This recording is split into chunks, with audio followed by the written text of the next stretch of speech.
L'étrange groupe de prière de la mère de Xavier Dupont de Ligonnès.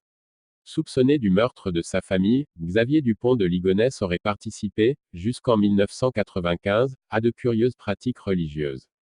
Le 28 novembre 2011. 7 mois après le meurtre d'Agnès Dupont de Ligonnès et de ses 4 enfants à Nantes, Loire-Atlantique, les enquêteurs continuent de s'intéresser au passé familial du père, Xavier, introuvable depuis le 15 avril. Preuve de cet intérêt, un proche des membres de Philadelphie, le groupe de prière fondé par la mère de Xavier, a été entendu pour la première fois la semaine passée par les enquêteurs. Un groupuscule auquel Xavier mais aussi Agnès, son épouse, aurait participé jusqu'en 1995. Son caractère occulte continue d'intriguer les policiers, qui ont saisi plusieurs documents. Parmi ceux-ci, le témoignage d'un ancien membre évoque le caractère sectaire de ce groupe, qui mêle référence à Satan et complot judéo-maçonnique. Contacté hier, M. Goldenstein, avocat de Geneviève, n'a pas souhaité faire de commentaires pour le moment. La synagogue de Satan, surnommée Violette au sein du groupe Philadelphie, où chacun est désigné par un nom de fleur. Point d'interrogation. Geneviève de Ligonnès, la mère de Xavier, reçoit des messages de l'au-delà, depuis le début des années 1970, écrit un ancien membre dans une lettre adressée en 1995 à l'Adfiren, une association anti-secte. Dans un fascicule de 19 pages remis aux membres, la religion catholique est décrite comme une synagogue de Satan, dirigée par un pouvoir occulte aux mains des juifs talmudistes. Le premier succès de ce complot luciférien n'est autre que l'avènement de la Révolution française et ses valets. Urse maçonnique. Dans ce combat entre le bien et le mal, la victoire de l'ennemi est annoncée en 1962, 1995 et 1999. 3 années durant lesquelles les membres de Philadelphie se sont réunis en Bretagne pour attendre l'Apocalypse. Aujourd'hui encore, certains des membres conservent à leur domicile de quoi se nourrir pendant plusieurs mois, confirme un proche du groupe. L'ex-membre ajoute que Christine, la sœur de Xavier, se dit enceinte de l'enfant Dieu qui sauvera le monde. Une tyrannie déguisée. Toujours selon l'ex-adepte, ce mysticisme délirant serait aussi le moyen, pour Geneviève de Ligonnès, d'exercer une emprise sur les membres de Philadelphie. Parmi les directives imposées, la déscolarisation d'enfants de membres, des demandes d'adultère, et des prières adressées à Lucifer, dont Geneviève assure qu'il va prochainement s'allier à Dieu.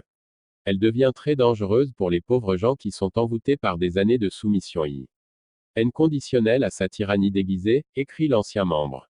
Un groupe toujours actif. Selon l'ADFI, Philadelphie semble avoir été en sommeil entre 1995 et 2009. Cette année-là, une femme de Versailles a signalé l'embrigadement d'un proche. Fort d'une quarantaine de membres dans les années 1990, il n'en aurait plus qu'une dizaine.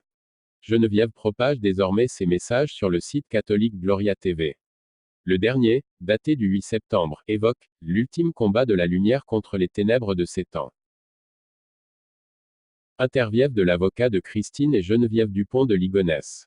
Détaille les dysfonctionnements d'une enquête où rien ne prouve la culpabilité du père de famille. Stéphane Goldenstein est l'avocat de Geneviève et Christine Dupont de Ligonnès, respectivement la mère et la sœur du père de femme. Il qui a disparu le 15 avril 2011 à Roquebrune-sur-Argens, dans le Var. Il prend quelques distances avec les thèses de ses clientes, selon qui les corps retrouvés sous la terrasse de la maison de Nantes le 21 avril 2011 ne sont pas ceux d'Agnès et de ses enfants. Mais soulèvent les zones d'ombre et les ratés de l'enquête. Interview. Parenthèse ouvrante. Parenthèse fermante. Ma position d'avocat n'est pas facile, je vous l'accorde. Ce dossier est hors norme et, même si je ne partage pas les thèses alléguées par mes clientes, je ne peux écarter aucune hypothèse. Car, dans ce dossier, des erreurs ont été commises, des failles énormes subsistent. Je ne peux donc pas exercer mon rôle de conseil en opposant des éléments tangibles aux convictions de mes clientes. On ne sait même pas quand les victimes ont été tuées. L'autopsie conclut à une mort 10 à 21 jours avant leur découverte. Un tel manque de précision est tout de même étonnant. Cette fourchette de temps est en revanche compatible avec ce que l'on sait de l'emploi du temps de la famille. En réalité, il n'y a aucune certitude dans cette affaire, si ce n'est que des corps ont été découverts au 55, boulevard Schumann. Parenthèse ouvrante. Parenthèse fermante. Vous, quelles sont vos convictions dans ce dossier? Je recherche la vérité sans partir du postulat de la culpabilité de Xavier Dupont de Ligonnès.